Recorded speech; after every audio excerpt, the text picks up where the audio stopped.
ओए, तुम बिलाल हो ना? जी जी मैं बिलाल, लेकिन आप कौन और ये मुंह क्यों छुपाया हुआ है? मैं जो भी हूँ तो उस बात को छोड़, तू अंदर चल, तुझसे काम है। चल चल चल।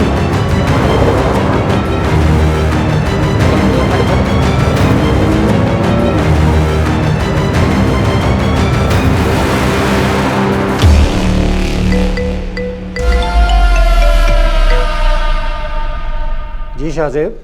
चुगताई साहब, आपके बेटे बिलाल को कुछ लोग जबरदस्ती उठा के ले गए हैं। और दिमाग तो ठीक है तुम्हारा, ये क्या कह रहे हो? इस चीज का मुझे नहीं पता, आप जल्दी से कुछ करें। मैंने उन्हें बड़ा रोकने की कोशिश की है, लेकिन वो मेरे हाथों से निकल गए। अच्छा बेटा, मैं करता हूँ कुछ। ओ खुदाया, ये क्या हो गया? हेलो। और चुगताई साहब, अपने बेटे की खैरियत चाहते हो तो 5 लाख का बंदोबस्त कर लो। ये कोई बड़ी अमाउंट नहीं है, वरना किसी बड़ी परेशानी का सामना भी करना पड़ सकता है। ओ ठीक है बेटा, मैं अभी करता हूँ 5 लाख का बंदोबस्त, लेकिन मेरे बेटे को कुछ नहीं होना चाहिए। मुझे तो इससे इसी सब की उम्मीद थी। फिर जल्दी से झांटी वाले जंगल के मशरिक में आ जा, मैं तुझे उधर ही मिलूंगा। या अल्लाह, ये बैठे बैठाए कौन सी परेशानी आ गई?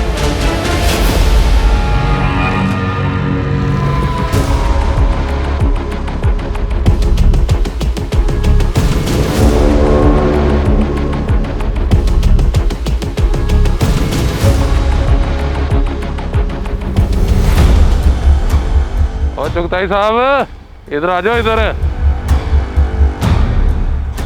जा, फिर ले आ चुगताई साहब से पैसे।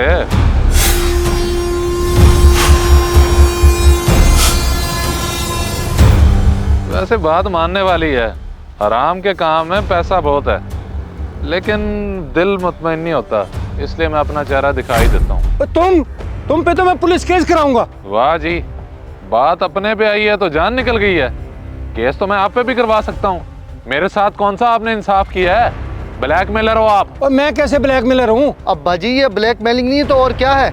एक गरीब बंदे ने इतनी मेहनत करके अपना कारोबार शुरू किया, अब वो चलने लगे तो आपने उस पर नीयत बुरी कर ली। और बेटा तू मेरा है, साइड उन लोगों की ले रहा है जिन्होंने तुझे परेशान किया। जी, मैं इनकी ही साइड लूंगा, क्योंकि आप गलती पर हैं और ये मेरे पास चल के आए थे। देखो अफजल, सीधी सी बात है, अगर किराया 35,000 रुपये समझ आता है तो ठीक, वरना मेरी दुकान खाली कर दो। और जनाब, ये आप किस तरह की बात कर रहे हैं? दुकान लिए हुए अरसा ही कितना हुआ है, और आप सीधा किराया बढ़ाने की बात कर रहे हैं 10,000 से 35,000। तो मेरी दुकान है, मैं जब मर्जी किराया बढ़ाऊँ। चुगताई साहब, आप ये सरासर ज्यादती कर रहे हैं। मैंने पूरे 6 महीने अपने कारोबार पे मेहनत की है, अब थोड़ा सा चल पड़ा है तो आपकी नीयत खराब हो गई है। जो मर्जी समझो, तुम्हारे पास सिर्फ 1 हफ्ते का टाइम है। अगर किराया बढ़ाना है तो ठीक, वरना मेरे पास और किराएदार हैं। कुछ तो खुदा का खौफ करें, किसी की मजबूरी का नाजायज फायदा तो ना उठाएं। तो क्या सही क्या गलत मैं सब जानता हूँ, तू बस अपना बंदोबस्त कर।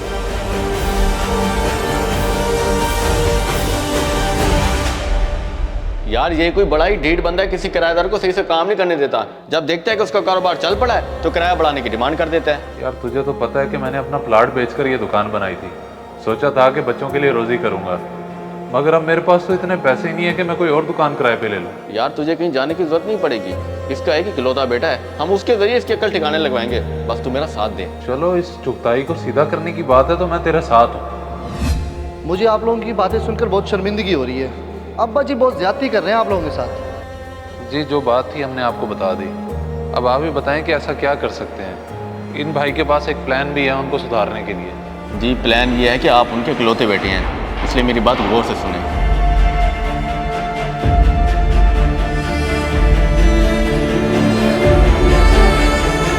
जी ठीक है, मुझे मंजूर है। चुगताई साहब, अगर इतना सब होने के बावजूद भी आपको कोई शर्मिंदगी नहीं है तो दे दो इन्हें पैसे, और कल शाम तक मैं आपकी दुकान खाली करके आपको चाबी भी दे दूंगा। हाँ बेटा, तुम सही कह रहे हो, मैं शर्मिंदा हूँ तुमसे, क्योंकि मैं लालची हो गया था। अब तुम्हें दुकान खाली करने की कोई ज़रूरत नहीं है, अब तुम उसी दुकान में रहोगे, उसी किराए के साथ। बहुत बहुत शुक्रिया चुगताई साहब, आपने तो बात ही ख़त्म कर दी।